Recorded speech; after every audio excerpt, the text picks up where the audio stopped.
유대인 전도 세 번째. 마지막 시간. 유대인 전도 마지막 시간. 다음 주부터는 아가서 말씀을 나누려고 합니다. 아가서 말씀을 제대로 나누지 못했던 것 같은데, 마지막 때 종말론에서 이제 계시록도 중요하고 아가서가 또 중요하죠. 그래서 사랑, 아가서가 또 사랑인데 사랑에 대한 더 깊이 있게 주님을 사랑하시는 은혜가 있을 줄로 믿습니다. 마침 보니까 저 노란 책이 또 아가서 말씀이더라고요. 그래가지고 아주 딱 타이밍이 좋습니다. 지난 시간 복습을 한번 해보겠습니다. 예언서에서 예수님 찾기. 예언서에서 예수님 찾았잖아요. 예언서가 히브리어로 뭐였어요?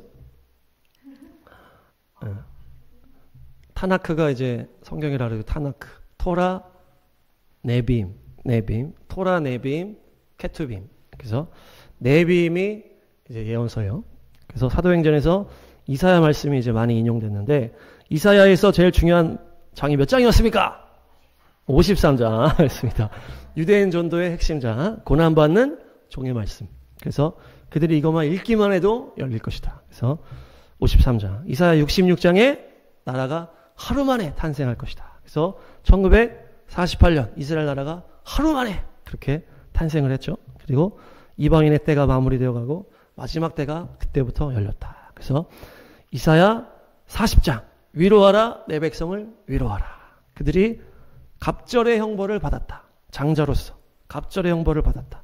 에스겔 37장 마른 뼈 환상. 그래서 2차 대전 홀로코스트 어마어마한 그 학살 이후에 군대로 이스라엘 나라가 새롭게 회복됐다. 그것이 에스겔 37장의 이제 예언의 성취라는 거죠. 그래서 그 이후에 보니까 알리야 내 고국 땅으로 내 백성을 모아드리겠다. 그것이 바로 알리야의 예언이고 지금도 성취되고 있다. 그래서 우리도 알리야를 헌금을 하고 있어요. 우리 교회에서도. 그래서 전 세계 유대인들이 흩어져 있는 거예요, 지금. 근데 모든 유대인들은 결국 이스라엘 땅으로 가야 되는 게 에스겔 말씀이고 하나님의 예언인 거예요. 그래서 에스겔에 보니까 무슨 말씀이 있었어요? 한 사람도 남기지 않겠다. 이렇게 했거든요. 이 유대인의 기준에 이제 하나님이랑 우리랑 다를 수 있기 때문에 정확하게는 알 수 없지만 어쨌든 많은 유대인들이 다시 돌아간 다음에 맑은 물을 뿌려서 그들에게 복음이 들어가는 것입니다. 그래서 같이 그거를 하자. 유대인 전도하고서 바로 그들에게 알리야 사명을 주는 거죠. 같이 우리 알리야를 위해서 해야 된다. 그럼 그들이 더 공감할 수 있을 것 같아. 자기 백성 고국 땅으로 모는 거를. 그래서 바르카바 베시엠 아도나이 모두가 예수와를 왕으로 영접해야 된다. 그 땅에서 유대인들이 영접할 때 예수님이 가겠다. 아니, 그곳에 오시겠다. 다시 오시겠다. 그래서 일어나 함께 가자. 요단강으로 가서 세례를 베풀고 이렇게 하자. 네, 여기까지가 이제 지난 시간 복습이었어요. 다 처음 듣는 얘기로 듣고 있는데, 네. 다 이러면서 다 이제 조금씩 가랑비에 옷 젖듯이, 콩나물이 자라듯이. 네, 오늘은 케투빔, 성문서에서 예수님 찾기. 제가 성문서에서 하면 예수님 찾기 하겠습니다. 성문서에서! 예수님 찾기. 네. 사도 베드로가 역시 사도행전에서 인용을 많이 했고, 성문서에서 가장 많이 인용된 그 성경이 어딜까요? 성문서 중에 이 유대인 전도에 가장 많이 인용됐던 성경이 있어요. 다니엘도 맞는데. 성문서의 대표적인 게 뭡니까? 기초가 아주 부족한데. 시편이 성문서의 대표적인 거거든요. 시편. 그래서 시편이 제일 많이 인용받았다. 그래서 시편, 잠언, 전도서, 그리고 아가서, 욥기, 그 중앙에 있는 그것들이 다 성문서예요. 노래라든지 어떤 지혜의 글씨라든지. 그리고 에스더랑 룻기, 그 짧은 스토리들도 성문서로 포함이 되고, 복귀에서 그 그린 그 역사서라고 볼 수 있는데, 그거는 또 느헤미야와 에스라, 이게 또 성문서예요. 역사서가 아니고. 그리고 예레미야, 애가, 이게 또 성문서예요. 그 노래니까 애가. 그리고 역대 상하, 이게 또 성문서더라고요. 이거 좀 이해가 안 되는데. 어쨌든 역대 상하가 역사에 대한 걸 쫙 했는데 어쨌든 그들에게는 성문서로 분류가 돼 있다. 그리고 다니엘도 성문서로 돼 있어. 예언서가 아니고. 그래서 사도행전에서 이제 시편을 계속 인용했기 때문에 시편에 대한 인용을 쭉 보고 그 다음에 이제 몇 가지를 좀 보겠습니다. 사도행전 2장. 우리 또 샤밧에도 잠깐 봤었는데 시편 16편이 다윗의 예언이라는 거예요. 아니 다윗의 노래인데 이거 예언이라는 얘기예요. 그래서 여기 보니까 어떻게 되는 거예요? 주님의 거룩한 분을 썩지 않게 할 것이다. 지옥에 버리지 않을 것이다. 이 표현이 결국에는 다윗 자신을 말한다기보다는 그리스도를 말했다는 얘기예요. 그리스도, 예수님을 이 예언을 한 이제 노래라는 거예요. 그래서 그분이 거룩한 분이 썩지 않게 될 것이다. 지옥에 버려지지 않을 것이다. 그래서 그분이 늘 내 앞에 계시다. 다윗은 그 예수님을 언제나 주변에서 봤다는 거예요. 그래서 다윗은 막 용사기도 하고 뭐 노래하는 사람이 되겠지만은 거의 예언자 수준이었다. 그래서 다윗은 또 하늘의 영광을 본 사람. 그래서 그것을 다 보고서 솔로몬한테 다 알려줬다는 거예요. 야, 성전 이렇게 만들어야 돼. 하나님이 다 보여줬어. 다 알려주신. 다윗은 그 정도의 수준이었다. 하늘을 완전히 열고 왔다 갔다 했다. 그러면서 주님이 언제나 내 주변에 계신 거예요. 내가 늘 내 앞에 계신 주님을 봤습니다. 주님이 내 오른쪽에 계시기 때문입니다. 여러분 오른쪽에 주님 계십니까? 오른쪽에 한번 쳐다보시고 그럼 그만큼 주님을 이렇게 인식하고 느끼고 주님과 교제했다는 얘기예요. 그렇게 되시길 축복합니다. 그러면서 그 다윗의 시편을 베드로가 인용을 하면서 이 다윗이 얘기한 이분이 바로 그리스도고 그분이 예수님이다. 그래서 예수님은 죽고 끝나신 게 아니고 부활하신 것이다. 우리 시편 16편도 한번 가보겠습니다. 주님께서 내 오른쪽에 계시고 내가 주님을 언제나 모시고 살고 있다. 그러면서 주님의 거룩한 자를 죽음의 세계에 버려두지 않으실 것이다. 결국 썩지 않게 하실 것이다. 그래서 바로 예수님이 이 다윗의 예언을 성취하셨다. 역사상 죽음을 이긴 존재는 예수야밖에 없다는 거죠. 그래서 6월절에 어린 양으로 죽으시고 무교절에 무덤에 내려가시고 초실절에 첫 열매로 부활하셨다. 그러면서 다윗의 예언을 성취하신 분이 예수이시다. 그래서 누구도 죽음을 이긴 존재가 없거든요. 예수님밖에 없는데 결국 뭘로 나뉘는 거예요? 이 예수님의 이 부활을 믿냐 안 믿냐로만 나뉠 뿐이에요. 죽음을 이긴 존재는 아무도 없어요. 예수님밖에 없는데 이 예수님을 믿냐 안 믿냐. 그래서 킹 오브 킹스 그 만화 영화 우리 나중에 한번 보도록 하겠습니다. 그래서 너희의 메시아는 먼저 와서 죽어야만 했다는 얘기죠. 그래서 죽음을 이기고 부활할 그것을 예언하셨다는 거죠. 다시 사도행전 2장 이 110편을 인용한 건데요. 주께서 내 주께 말씀하시기를 내 원수를 네 발 아래 굴복시킬 때까지 내 오른쪽에 앉아 있어라 이렇게 하거든요. 이게 다윗의 시예요. 이것도. 근데 여기에 주께서 내 주께 주께서 내 주께 이 주님이 지금 두 번 나오는 거예요. 원어로 보니까 주께서의 첫 번째 주께는 여호와 야훼 하나님 그리고 그 다음 주님은 아도나이 이렇게 했더라고요. 사도행전은 키리오스 이렇게 했어요. 그러니까 주께서 내 주께 이 두 주님이 같은 분입니까 다른 분입니까? 네. 같은 분이면서 다른 분이에요. 하나님 아버지 아들 예수님 이렇게 나누는 거죠. 주께서 내 주께 하나님께서 아들 예수와께 이렇게 얘기했다는 얘기예요. 인간으로 오셨냐 안 오셨냐 이 차이일 뿐이죠. 같은 분 삼위일체 하나님. 그래서 원수를 네 발 아래에 굴복시키기까지 너는 내 오른편에 앉아 있어라. 그래서 하나님의 영광의 보좌 오른편에 누가 있다? 어린 양이 있잖아요. 어린 양 예수님이 오른편에 앉으셨다 이렇게 되는 거예요. 그래서 예수님께서 이 땅에 오셔서 사망의 권세를 다 깨트리시고 부활하신 다음에 승천하셨다는 거예요. 그래서 그 예수님의 이름으로 이 땅을 다 그 예수님 이름 앞에 굴복시킬 때까지라는 거예요. 예수님이 원수를 십자가에서 깨트리시고 이제 이 복음으로 쫙 전파되잖아요. 그래서 이 예수님의 이름 앞에 모든 어둠이 다 굴복할 때까지 여기 있어라 이렇게 하는 거예요. 그렇게 하니까 예수님이 갔다가 오셔야만 되는 건잖아요. 얘기죠. 그냥 여기 가만히 있는다고 되는 게 아니에요. 예수님이 가서 사망의 원수를 깨트리고 올라오셔서 그 이름을 완성하시고 그 이름 앞에 다 엎드리게 만들겠다는 얘기죠. 그래서 네가 내 오른편에 원수를 네 발 앞에 다 이 주님은 이제 그리스도 주님이시기 때문에 그리스도의 일을 감당하기 위해서 뭘 해야 된다는 거예요? 와서 죽고 부활해서 다시 하나님께 올라가는 게 이 예언이라는 얘기죠. 재미있는 거는 이 시편이 예수님을 막 바리새인들이 공격했잖아요. 예수님이 이제 이 땅에 계실 때 이게 맞습니까? 저게 맞습니까? 이 가늠한 년은 어떡합니까? 막 이러면서 계속 공격했는데 예수님이 처음으로 먼저 얘기한 게 이 말씀이에요. 예수님이 잘 공격을 안 하는데 이 바리새인들한테 예수님이 먼저 공격한 거예요. 니네 이 말씀을 해석할 수 있겠어? 그러면서 시편 110편. 그러면서 다윗이 시편을 썼는데 다윗이 그리스도께 내 주님이라 그랬다는 거예요. 다윗이 그리스도께 주님이라 그랬는데 왜 그리스도가 다윗의 자손이라 그러냐? 딱 이렇게 질문하는 거예요. 보통 그리스도는 다윗의 자손입니다 이렇게 했는데 다윗은 그리스도께 내 주님이라고 했다는 거예요. 그러니까 니네 이거 설명해봐. 이렇게 하는 거죠. 그러니까 바리새인들이 당황한 거지. 그러면서 꼬랑지를 내리고 도망갔다 이렇게 하는 거예요.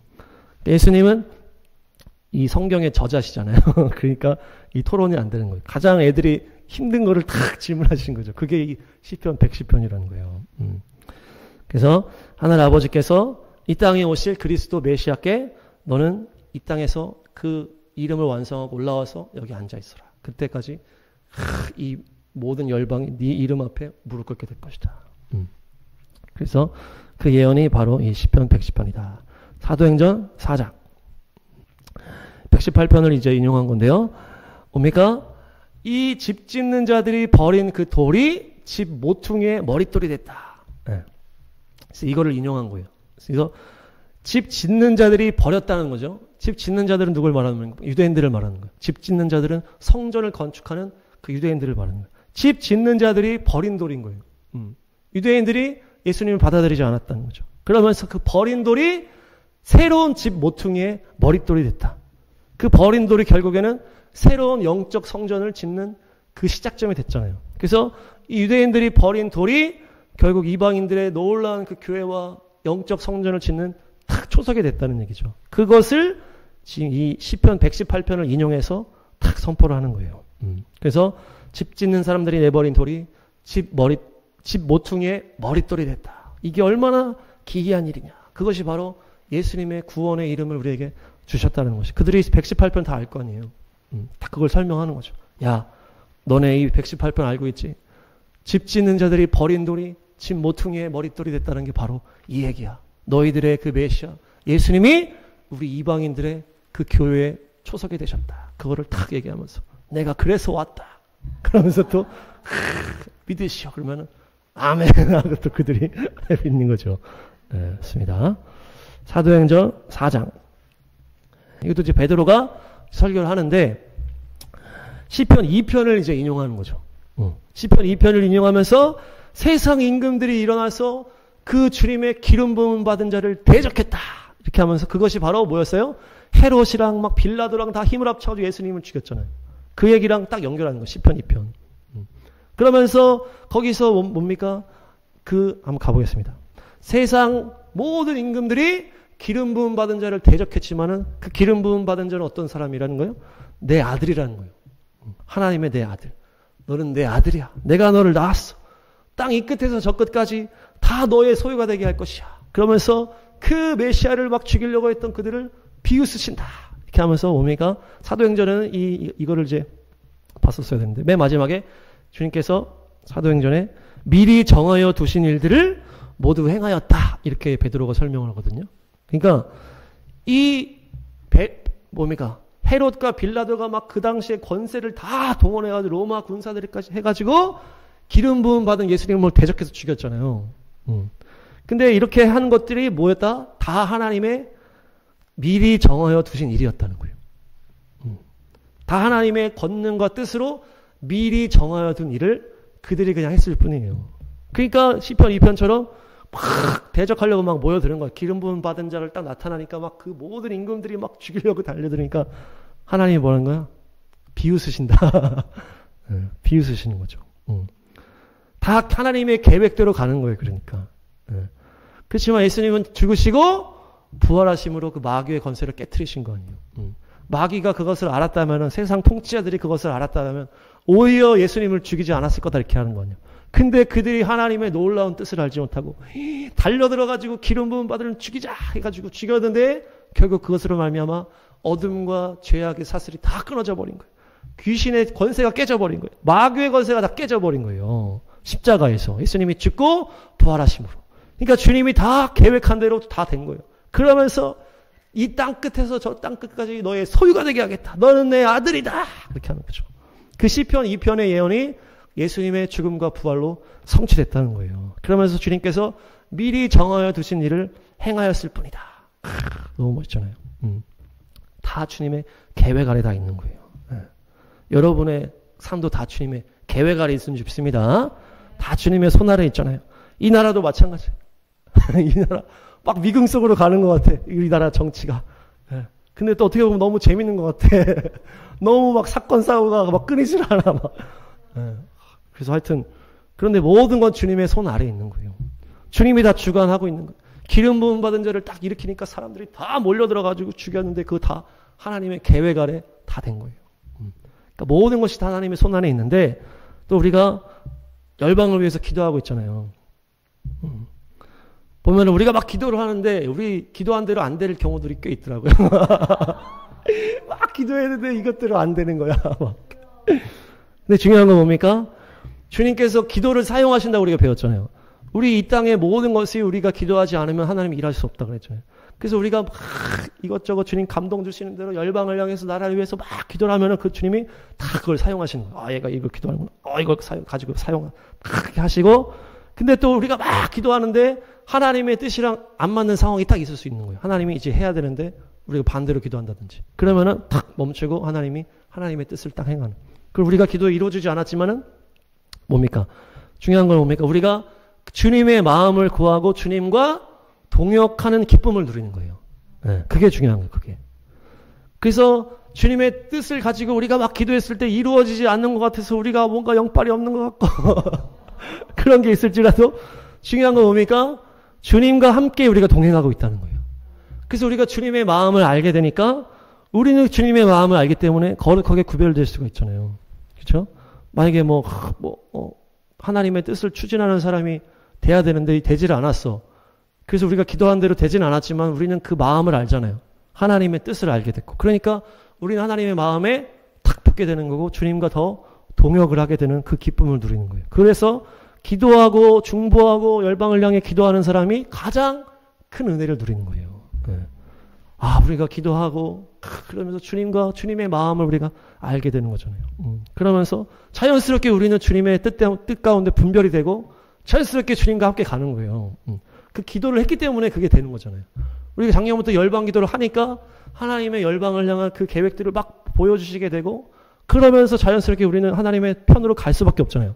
그걸 보면서 기도를 하니까. 기도하지 않았다면 우리가 그걸 모르고 막 헤맸을 수도 있는데 우리가 기도한 대로 되지 않았던 부분도 있을 수 있겠지만 하나님의 뜻이랑 안 되니까. 그렇지만 우리가 그 하나님의 뜻을 알고 주님 편에 붙어있기 때문에 우리는 너무나 안전하게 가는 거예요. 그러니까 열방을 향해 기도하고 중보하고 기도하는 자들이 그렇게 너무나 은혜를 누리는 거죠. 물론 막 중보하고 기도할 때 힘들 수도 있겠지만은 중요한 거는 그것이 가장 기쁨의 자리라는 거예요. 가장 축복의 자리라는 거예요. 주님과 딱 붙어 있을 수 있다. 그래서 또 이 나라가 또 주님 손에 있습니다. 어떻게 될지는 모르겠지만은 어쨌든 우리가 또 주님께 다 맡기고 주님 안에서 더 그거를 우리가 기도할 때 우리는 주님과 붙어 있을 수가 있다. 그게 가장 핵심이다. 그래서 사도행전 보니까 성문서뿐만 아니라 이 토라와 예언서도 결국 뭐였습니까? 결론이 메시아가 먼저 와서 죽어야 된다는 거예요. 이게 핵심이에요. 그래서 유대인들에게 전도하고 토라와 예언서를 막 인용할 때도 그걸 다 예를 들면서 결국에는 메시아는 먼저 와서 죽어야만 하는 게 맞다는 거예요. 그것을 드러내는 거죠.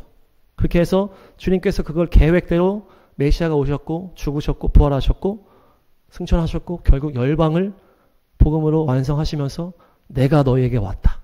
이거를 전하는 거예요. 그러면서 너를 사랑하고 축복한다. 이렇게 하면서. 그렇게 하고 다시 예수님이 오실 것이다. 다시 오시는 거예요. 그러니까.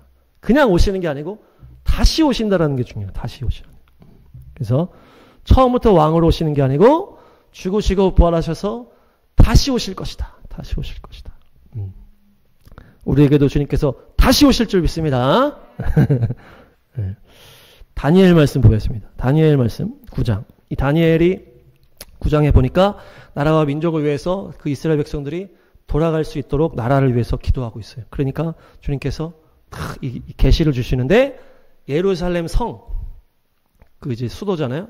그 성이 중요하고, 그리고 유대인들에 대해서 이 예루살렘 성과 유대인들에 대한 70일에라는 이제 말씀을 주시는 거예요. 70일에. 71회가 2회가 또 7회예요. 그래서 71회가 이제 490년을 말한다 이렇게 볼 수가 있는데, 그래서 뭡니까? 예루살렘 재건의 명령이 떨어진 다음에 이제 7일회가 지나고 62일회가 지나서 기름을 부어 세운 왕이 살해된다. 이 여기 나오잖아요. 이거를 이제 유대인 전도자가 이 말씀으로 전도를 하시더라고요. 그러니까 기름 부음 받은 왕이 부당하게 살해된다라는 걸 바로 예수님이 십자가에서 죽으셨다라는 것과 연결이 된다는 거죠. 예.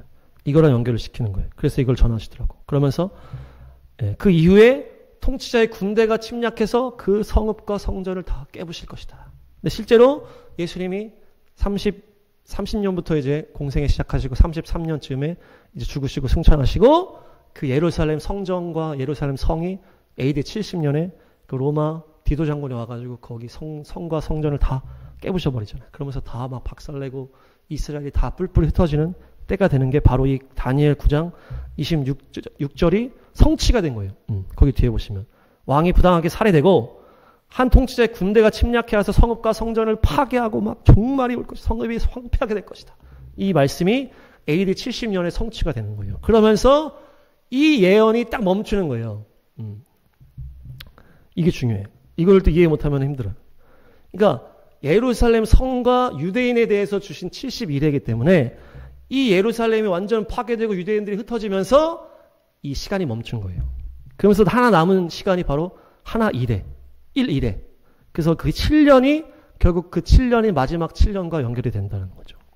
그렇게 해서 실제로 보니까 예루살렘을 재건하라고 하는 명령이 떨어진 다음에 그 69일이라고 했잖아요. 69일에. 69 곱하기 7을 하면은 483년인데 이 재건 명령 이후에 483년을 더하니까 예수님이 십자가에서 죽으신 그 시점과 맞아 떨어진다는 거예요. 그러니까 이 다니엘이 예언한 이것이 그냥 글로 써 있는 것 같은데 이게 실제로 그대로 일어나는 거예요. 그래서 이 완전히 파괴된 다음에 흩어진 다음에 이 일회가 딱 멈춘 다음에 마지막 7년이 이제 적그리스도랑 등장과 연결이 되는 게 바로 다니엘 9장 27절과 연결이 되는 거예요. 이제 이게 제일 중요해요. 26절과 27절이 딱 끊어져 있다는 얘기예요. 이방인의 때에는 그것이 딱 사라져 있는 거예요. 예루살렘이 다 파괴되고 유대인들이 흩어졌기 때문에 마지막 그 하나의 일회가 27절이에요. 시작. 하나님의 이 정말 마지막 때에 맞춰서 일어나는 일이고 그 통치자가 바로 적그리스도라는 거예요. 그래서 마지막 한 일회가 이때 시작되는 거예요. 언제 시작될지 몰라. 근데 지금 이스라엘 나라도 회복됐고 예루살렘도 회복됐고 뭐가 회복 안 됐어요? 성전이 회복이 안 됐잖아요. 그래서 이스라엘 나라가 갑자기 마지막 때 회복이 됐고 예루살렘 성도 회복이 됐고 성전만 회복이 안 된 거예요. 성전이 회복되면 이제 이스라엘의 그 시간 다시 돌아가게 되는 거예요. 그래서 그때가 되면 이제 그 7년, 마지막 7년이라는 것이 이제 시작이 되는데 성전이 회복됨과 동시에 시작될지 그건 모르겠지만은 어쨌든 이 마지막 7년에 굳은 언약을 맺을 것이다 하잖아요. 이것이 바로 그 중동에 있는 평화 조약을 말하는 거예요. 그래서 2018년인가 그 트럼프 대통령이 막 평화 조약을 막 맺었단 말이에요. 그래가지고 이제 트럼프 대통령이 적그리스도냐 막 했단 말이에요. 근데 그 평화 조약은 어떻게 보면 시작이었어요. 시작. 왜냐하면 몇 개 나라만 한 거니까. 근데 이 평화 조약은 결국에 뭘 만들어내냐? 모든 평화를 만들어내는 평화 조약이에요. 그래서 이스라엘이랑 지금 하마스랑 막 이란이랑 막 죽이듯이 싸우잖아요. 이 모든 것이 멈춰지는 조약이라는 거예요. 2018년, 19년 그때 일어났던 그 조약이라는 거는 이렇게 멈춰지지 않았다는 거예요. 그냥 몇 개 나라만 같이 이제 이스라엘이랑 친하게 지내. 그게 시작이에요, 시작. 근데 결국에는 모든 중동의 이슬람과 모든 것들이 다 평화롭게 살자, 이제 싸우지 말자, 땅땅땅 하는 것을 이제 적그리스도라는 이제 존재가 나타나서 그걸 진행하고 그때부터는 싸우질 않는 거예요. 안 쳐들어와, 이제 서로서로. 다 그냥 종교도 다 통합이 돼버리는 거죠. 그렇게 했을 때 그 일의 반이 딱 지났을 때 적그리스도가 본색을 드러내서 내가 신이야 하면서 막 로봇 인조인간처럼 돼가지고 막 날개로 나타나가지고 그렇게 할 거라 그랬잖아요. 거기에 이제 그 같이 가는 거예요. 그 뭡니까? 표 666표랑 같이 가는. 그래서 그때가 이제 다가오고 있습니다. 어쨌든 우리가 깨어서 그래서 이것을 가지고 이제 유대인들한테 전하는 거죠. 야, 너 다니엘 9장 알지? 그게 바로 이거야. 그 부당하게 죽은 기름 부음 받은 왕이 바로 예수님이야. 그리고 그 이후에 보면은 성전이 무너지지 않았냐. 그리고 맨 마지막에 적그리스도가 이 이스라엘을 대적하며 나타날 것이다. 그때 너희를 구하시려고 다시 예수님이 오시는 거야. 같이 깨어있자. 우리 한세 사람이야. 그렇게 하는 거죠. 네. 보니까 이제 전도를 하는 걸 이제 봤거든요. 그 유대인들이 막 예수님 믿는 유대인들이 전도하는 영상이 있더라고. 보니까 그냥 길에서 막 얘기를 하는데 막 얘기를 서로 막 하는 거야. 그러니까 유대인들은 얘기하는 걸 좋아해. 그러니까 이거를 잘 알아야 돼. 이거를 잘 알고 우리가 막 무장이 돼 있잖아요. 그러면 그들이랑 막 얘기할 때 이게 막 거침없이 나오는 거예요. 근데 그 사람이 그 젊은 사람이랑 또 전도를 막 하는데 그 전도하는 사람이 그 젊은 사람이 이렇게 물어보는 거예요. 그 구약에 대해서 설명해 줄 수 있냐? 딱 이렇게 얘기하거든요. 딱 얘기하니까 그 구약이 아니 그 전도하는 사람이 유창하게 안 나오더라고. 유창하게 안 나와. 그러면서 다니엘이랑 뭐 하나를 얘기했는데 그 두 가지만 얘기해서 이렇게 막 설명하는데 그 친구가 그 영역은 자기는 잘 모르겠다 딱 그러면서 약간 이게 약간 삐걱삐걱 되는 거야. 그래서 내가 이 설교를 들었어야 되는데 왜냐하면 그 딱 했을 때 바로 요셉이랑 막 나와야 되잖아요. 그러면은 그 친구 요셉은 다 알 거 아니에요. 다니엘 이건 좀 어렵잖아요 이게. 그 친구가 그걸 공부하고 있는 친구인 거야. 그 구약에 대해서 막 랍비한테 막 공부하고 있는데 막 이런 얘기를 하니까 또 막 이제 막 듣고 싶은 거예요. 구약을 통해서 뭘 알려달라는 식으로 어떻게 해석하는지 딱 물어보는데 전도자가 다니엘이랑 뭐 어떻게 얘기하면서 약간 애매하게 넘어가시더라고. 그러니까 약간 이게 우리가 이걸 잘 공부해가지고 그러면은 그들이랑 얘기할 일들이 많은 거. 그들은 우리는 막 얘기하려고 그러면 그냥 막 귀찮아하잖아. 우리 한국 사람들은. 근데 그들은 길에서도 탁 얘기했을 때 막 얘기를 막 하는 거야. 그냥 거기에 서가지고. 그 외국인들은 이제 얘기하는 걸 좋아하고 유대인들은 좋아하고 아랍 사람들도 그걸 좋아한대. 대화하는 거를. 그러니까 우리가 중요한 거. 이걸 잘 알고 다 외워서 요셉 전하고 시편 탁탁 전하고 탁탁 하면은 그들이 아멘. 그럼 이제 그들이 이제 바로 영접 안 할지라도 집에 가서 생각할 거 아니에요. 그렇네. 그때 만화도 보니까 그 요셉 그 전한 사람이 요셉 전한 어디 가게 가가지고 요셉 전했다는 그 만화 봤다 그랬잖아요. 그 사람이 몇 번을 찾아가는 거예요. 근데 그 사람이 얘기를 듣고 들으면서 점점점 막 그 사람이 고민을 하는 게 나오더라고요. 그러니까 우리가 이런 것들을 쭉쭉쭉 얘기했을 때 그들이 구약에 대해서 중요하게 생각하고 토라에 대해서 중요하게 생각하기 때문에 그거에 대해서 이제 그들도 다 예수님은 대충 다 알더라고. 그러니까 이거를 탁탁탁 연결해서 딱 설명하면은 맞는 것 같으네. 막 이러다가 이제 고민을 하다가 주님 앞에 나가더라고. 그때 딱 막 예수님이 나타나신다든지. 그러니까 잘 공부하시고. 하여튼 그 다니엘은 또 여기도 똑같은 거예요. 먼저 메시아는 와서 먼저 죽어야 된다. 그리고 끝날에 예수님이 메시아가 다시 오신다. 그때는 너희 민족을 살리기 위해서 오실 것이다. 그분이 바로 유대인의 왕 예수아이시다. 예수님은 너희의 왕이다. 물론 우리에도 왕이시지만. 다음 보시면 잠언 8장. 이 잠언의 이제 핵심은 뭡니까? 이 잠언을 가지고 이제 막 초신자들이 막 이 세상에서 막 잘 살고 싶어가지고 막 잠언 안에 최고의 지혜가 있다 그러니까 이거를 매일매일 막 읽으면서 이렇게 하는데 결국 그 솔로몬이 받았던 지혜가 뭐라 그랬어요? 듣는 마음이라고 그랬죠. 듣는 마음. 그래서 솔로몬이 받은 지혜는 그냥 뭐 세상 지식이 아니고 하나님께 다 듣는 거예요. 그래가지고 그것을 가지고 하나님의 지혜로 다 하니까 사람들이 다 놀라 뒤집어진 건데 결국 이 잠언에서 말하는 지혜는 뭐였어요? 여호와를 경외하는 게 지혜다. 주님을 두려워하고 사랑하는 거라고 했잖아요. 그 경외하라는 것은 주님과의 관계 속에서 우리가 주님과에서 이렇게 나가는 거. 그래서 여호와를 경외하는 것이 지혜의 근본이다. 이것이 잠언의 핵심 말씀인데 이 잠언에서 이 8장은 이제 이 지혜라는 것을 의인화를 시킨 거예요. 의인화 전문 용어 다 아시죠? 사람으로 이제 표현한 거예요. 사람으로. 지혜를 사람으로 한 거예요.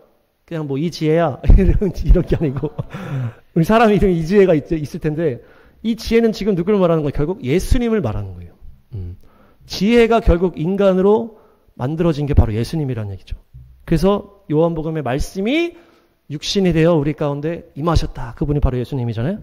그래서 22절에 보니까 창조 전에도 내가 있었다 이렇게 얘기하는 거예요. 지금 이 지혜가 얘기를 하는 거예요. 지혜라는 분이 창조되기 전에 지혜가 있었는데 그 지혜는 사람으로 지금 연결됐고 그것은 결국 예수님을 말하는 것이 예슈아. 네. 그래서 이 땅이 창조되기도 전에 예슈아가 먼저 있었다는 얘기죠. 그러니까 이 지혜는 결국 어떤 지식적인 게 아니고 예수님 자체를 말한다. 네. 그래서 예수님을 경외하는 거라고 그랬잖아요. 네. 그것이 지혜고 경외함 가운데 주님께 음성을 듣는 거예요. 그래서 예슈아, 결국 예슈아는 우리의 구세주시고 이 세상을 만드신 모든 것이라는 거예요. 예슈아를 통해서 창조하셨고 예슈아를 위해서 창조되었고 예슈아와 함께 예슈아가 창조하신 거예요. 그래서 하나님 아버지라는 그분은 너무나 크신 분이라고 했잖아요. 우리 안에 맞춤으로 우리에게 알려주시는 분이 바로 예수님이에요. 이거 전에 얘기했는데 하여튼 중요한 거 보니까 그 지혜라 자체가 예수님이신데 그 예수님이 바로 이 잠언에서 말하고 있는 이 지혜를 의인화한 그분이 바로 예수님이시다. 이렇게 전하면 되는 거죠. 예. 지혜 자체이신 분. 예. 하나님이 인간으로 오시는 일이 없었다면은 왜 이 지혜를 의인화했겠냐 이거예요. 그러니까 이것을 얘기를 하는 거죠. 너 잠언 8장 알지? 하나님의 그 지혜라는 것을 사람으로 표현을 했잖아. 여기 지금 여기 봐봐. 22절을 봐봐. 창조 전에 그분이 있었다 그러잖아. 그분이 바로 예수님인 거야. 예수님이 결국 하나님의 인간으로 오신 하나님이시다. 그러니까 하나님이 인간으로 오신 예수님이 바로 하나님의 지혜다. 네, 그렇게 하면서 딱 전하는 거예요. 그럼 그들이 또 아멘 그렇군요 되는 거죠. 룻기 이 지역은 가지 않겠습니다. 룻기는 이제 오순절 때 우리가 룻기를 또 볼 건데 룻이라는 여인이 유대인일까요? 이방 여인일까요? 우리 윤희자매 한번. 룻기가 있는데 룻이라는 여인이 그 주인공인데 이 여자가 유대인입니까? 이방인입니까? 없습니다. 아주 기초가 탄탄해요. 룻은 이방 여인인데 이 결국은 뭐예요? 이 룻이라는 이방 여인이 보아스라는 유대인이랑 결혼을 하는 내용이거든요. 결국 이 보아스는 다윗의 조상이 되고 다윗에서 예수님이 나오잖아요. 결국 이 룻이라는 이방 여인이 보아스라고 하는 예수님과 연결되는 것이 내용인데 그 중간에 뭘 누가 도와주는 거예요? 시어머니 나오미가 도와주는 내용이에요. 결국 이 룻기가. 시어머니 나오미는 유대인입니까? 이방인입니까? 유대인이잖아요. 그러니까 결국 이방인 여인이 유대인 남자, 그 다윗의 자손 예수님을 만나는 것을 도와주는 자가 바로 유대인이다. 네. 이 얘기가 지금 룻기라는 거예요. 그래서 이 룻기 얘기를 그들이 너무 잘합니다. 그들도 이 오순절 때마다 이 룻기를 보기 때문에. 그래서 그들한테 이것만 탁탁탁 얘기해 주는 거죠. 야, 룻이라는 여인이 이방인이잖아. 그리고 보아스가 결국 다윗의 조상이잖아. 다윗의 자손, 하나님의 메시아를 만나는 것을 이방인이 하나님의 메시아를 만나는 것을 지금 누가 도와주고 있니? 이 나옴이라고 하는 유대인 여자가 도와주고 있는 것이다. 그래서 결국 너희들 유대인들이 내가 하나님의 메시아를 만나는 것을 너희가 도와준 것이다. 그것이 바로 예수님을 말하는 것이다. 다윗의 자손에서 예수님이 오셨고 내가 하나님의 아들 유대인의 왕 예수님을 만나는 것을 너희가 우리를 도와준 거야. 이렇게 딱 전하면 이제 그들이 아는 거죠. 그 포인트는 다 아니까 그들이 이 포인트를 딱 전하는 거예요. 이방 여인이 유대인 남자와 결혼하는 것을 유대인이 도와줬다. 그래서 너희가 나를 도와서 유대인의 왕 예수님을 만나는 것을 나를 도와준 것이다. 고맙다. 사랑하고 축복한다. 이렇게 되는 거죠. 그렇게 잘 전도하시고 에스더서도 보면은 불임절에 이제 살펴봤는데 에스더도 중간에 이제 여러 가지 장면들이 있는데 특별히 예수님과 연결할 만한 장면을 이제 찾았을 때 이제 왕을 이 내용을 이제 윤희자매가 알란가 모르겠는데 왕을 이 빅단과 데레스라는 신하가 죽이려고 하거든요. 그것을 이 모르드게가 탁 발각을 시켜가지고 결국 왕이 죽지 않게 하는 거예요. 이거를 이제 복음으로 이제 연결할 수 있도록 또 이제 계시를 주셨는데 빅단과 데레스가 이제 왕의 이제 신하들 중에 한 명인데 빅단이라는 이름은 하나님의 선물을 말해. 빅단이라는 이 이름은 하나님의 선물. 결국 은혜를 말하는 거예요. 은혜. 그리고 데레스는 엄하고 엄중하다. 공의를 말하는 단어예요. 이게. 빅단과 데레스가 왕을 죽이려고 하는데 이 빅단과 데레스는 은혜와 공의를 말하는 존재라는 거예요. 결국 은혜와 공의가 왕을 죽이려고 했다. 이게 무슨 뜻이에요? 하나님이 결국 은혜와 공의 때문에 죽어야만 하는 상황인 거예요. 네. 왜 그래요? 하나님이 인간을 만드셨는데 인간이 죄를 져서 죽게 된 거예요. 근데 하나님은 인간을 너무 사랑해. 근데 죄를 지은 자는 죽어야 된단 말이에요. 그래서 이 사랑과 공의를 완성하기 위해서는 이 하나님이 죽어야 되는 상황이 된 거예요. 이해가 되실란가 모르겠는데 이해 안 되는 표정을 짓고 있는. 네. 근데 이 설명을 더 들으면 알 수 있어요. 이 모르드게는 유대인을 말하는 이제 상징적인 이제 그 민족이에요. 유대인 모르드게. 이 모르드게가 왕을 죽지 않게 막았다는 거예요. 그러니까 유대인이 왕의 죽음을 막았다. 이거를 어떻게 연결하냐? 유대인 대표로 예수님이 죽은 거예요. 예수님은 유대인이었잖아요. 하나님이시기도 했지만은 유대인의 대표로 하나님이 죽지 않게 본인이 죽은 거예요. 그래서 사랑과 공의를 완성하신 게 십자가잖아요. 이 빅단과 데레스가 사랑과 공의라는 이 이름인데 결국 하나님이 인간을 자녀를 낳아가지고 원래 부모가 자녀가 잘못하면 부모가 다 책임지는 게 맞잖아요. 하나님이 이걸 다 책임져야 되는 거예요. 죄를 지면은 자녀가 죽기 전에 부모가 결국 죽는 거거든요.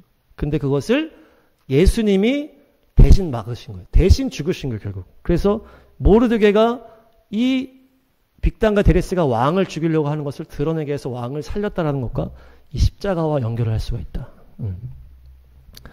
네, 그것을 예수님이 유대인 대표로 막으셨다는 얘기예요. 네. 이거를 이제 설명하면은 그들이 아니 무슨 얘기야? 받아들일란가는 모르겠어요. 어쨌든 이게 중요한 포인트다. 근데 재밌는 건 또 뭐였어요? 모르드게에게 엄청난 일을 한 거 아니에요. 왕을 살렸잖아. 우리 점에. 그렇죠? 왕을 죽이려고 하는 거를 모르드게가 막아가지고 왕이 안 죽었단 말이에요. 근데 아무런 보상이 없었다는 거예요. 십자가 이후에 유대인들에게 오히려 유대인의 때가 끝나고 이방인들의 때가 되면서 유대인들은 뿔뿔이 흩어졌다고 했잖아. 아무 보상이 없이 그냥 유대인들이 힘들게 살았다는 거예요. 그런데 갑자기 이 마지막 순간에 그 왕이 모르드게를 막 높여준단 말이에요. 그 얘기를 아십니까? 윤희자매. 잘 모르겠죠? 네, 좋습니다. 좀 더 자세하게 나중에 한번. 그래서 모르드게가 갑자기 그 왕이 밤에 잠이 안 오잖아. 그래가지고 잠이 안 오네. 그러다가 왕 궁중실록을 가져와라.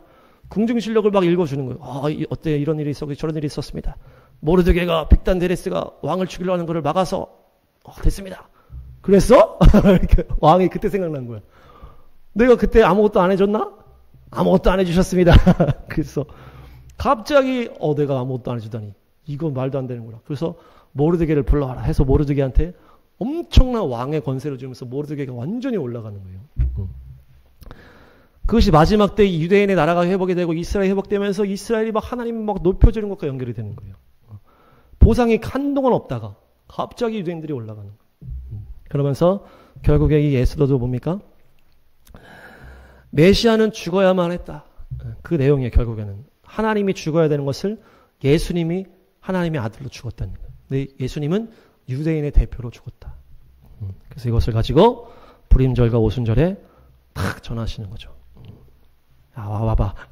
빅단과 데레스가 이런 의미가 있는데 결국에는 예수님이 유대인 대표로 하나님 대신해서 죽으신 거다.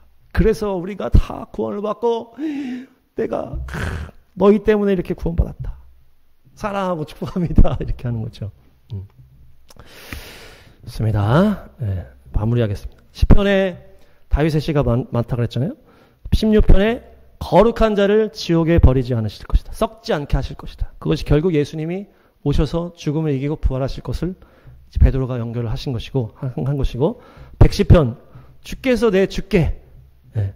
하나님 아버지께서 아들 예수와께 원수를 네 발 아래 굴복시킬 때까지 내 오른편에 앉아 있어라. 이것이 결국 예수님이 이 땅에 와서 죽으시고 죽음의 권세를 깨뜨리시고 부활 승천하신 다음에 하나님 오른편에 앉아 계시면서 복음 예수님의 이름으로 모든 어둠의 권세를 굴복시키는 때가 지금 진행되고 있다.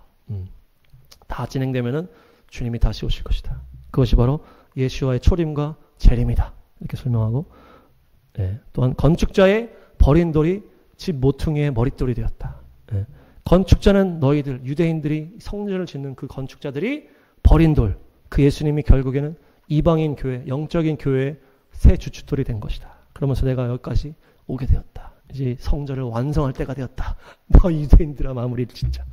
예. 그리고 시편 2편에 다 그것을 얘기하면서 그 시편 2편에서 말하고 있는 모두가 그 왕들이 다 하나님의 기름 부음 받은 자를 죽이려고 하지 않았냐. 그것이 바로 예수님이 이 땅에 오셨을 때 헤롯과 빌라도가 예수님을 죽이려 했던 것이다. 그러나 하나님께서 너는 내 아들이다. 너를 모든 땅의 소유로 내가 삼을 것이다. 그것이 다 하나님의 섭리 아래 있었던 것이다. 그래서 결국 이 시편 2편을 가지고도 엄청난 것을 다 예언할 수 있죠. 그리스도가 와서 이방 왕들이 다 죽인다고 하는 것이 그들에게는 인정이 되지 않잖아. 근데 시편 2편에는 나와 있는 거예요. 하나님의 기름 부음 받는 자를 사람들이 죽인다고 돼 있잖아요. 그런데 하나님이 다 그들 비웃고 결국에는 하나님의 섭리대로 그 죽음과 부활을 완성하셨다. 네. 모든 것이 하나님의 손 아래에 있다. 다니엘 9장에도 기름 부음 받은 자가 부당하게 살해될 것이다. 예언하고 있잖아요. 그것이 바로 예수와이시다. 그러나 마지막 적그리스도 때 성전을 세워놓고 자기가 왕이라고 할 때 그것을 깨트리시면서 이스라엘을 구원하시는 그 예수아가 다시 오실 것이다.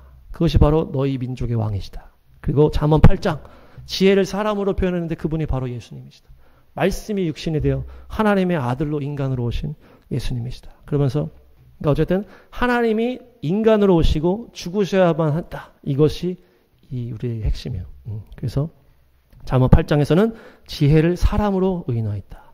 이 세상이 지어지기 전에 그 지혜라고 하는 그 사람, 그분이 있었다. 그분이 바로 예수아이시다.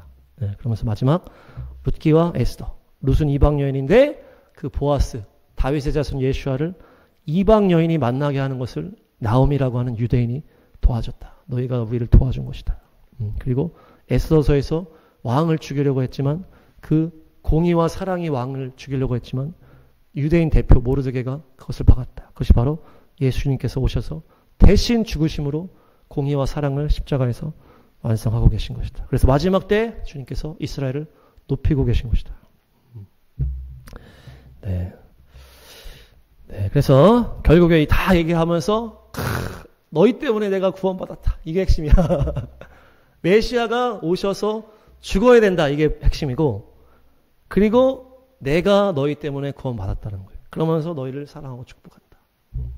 그러면서 내가 너희에게 구원의 빚을 졌다. 뭘 사줄까? 먹을 거 막 사주고.